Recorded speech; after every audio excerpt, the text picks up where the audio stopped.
Olá, trilheiros e trilheiras, como vocês estão?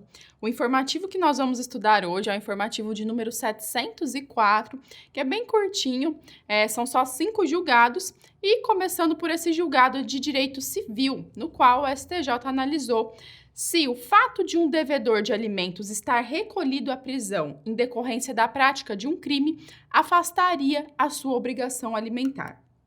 E primeiro, eu gostaria de relembrar com vocês que, basicamente, nós temos 3 espécies de obrigação alimentar.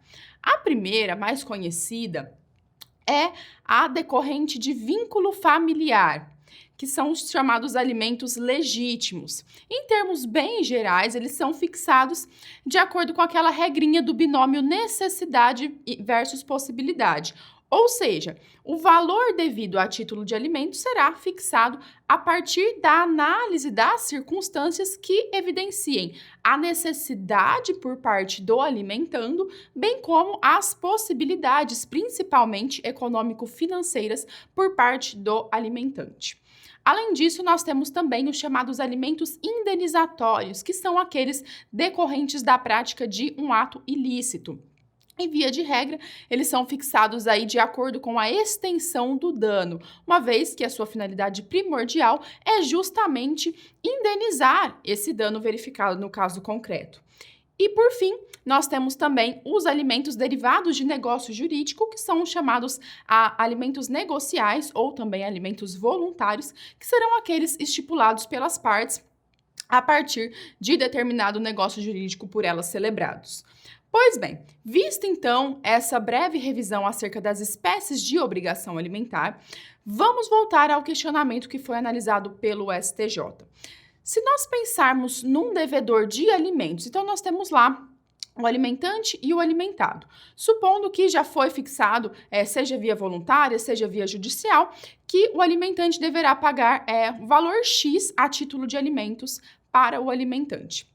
E aí, ele vem cumprindo com a sua obrigação, mas depois de determinado período, ele é preso em decorrência da condenação transitada em julgado pela prática de um determinado crime. Será que esse fato dele ter sido recolhido à prisão acarreta a extinção da obrigação alimentar? Será que ele não precisa mais pagar os alimentos? E o STJ entendeu que não, pessoal.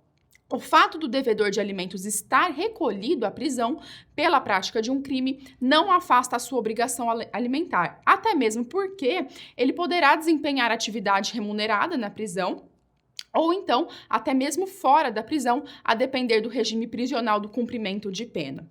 Então, basicamente, o que o STJ considerou nesse caso é que a prisão por si só, ela não é apta a afastar automaticamente a obrigação alimentar. Então, será indispensável o magistrado analisar no caso concreto se aquele alimentante que foi recolhido à prisão possui bens, valores em conta bancária, ou mesmo se ele é beneficiário de auxílio reclusão, que nós sabemos que é um benefício com previsão na nossa Constituição Federal, e que é destinado aos dependentes dos segurados de baixa renda que estejam presos.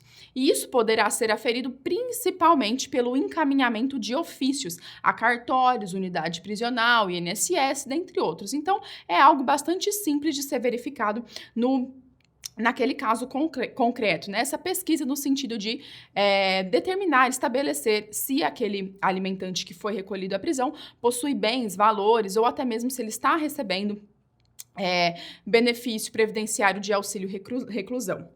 E, por fim, então, nós temos também a obrigação por parte do Estado de informar qual é a condição carcerária daquele recorrido, do alimentante, bem como a pena fixada, o regime prisional que foi estabelecido naquele caso, se ele está trabalhando e se ele ofere ou não renda mediante aquele trabalho realizado na prisão ou até mesmo fora dela, desde que cumpridos os requisitos da Lei de Execução Penal.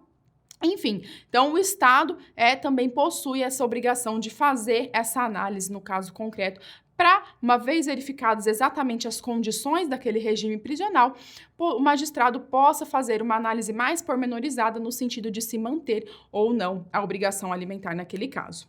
E assim nós finalizamos esse primeiro julgado, então nos vemos na sequência.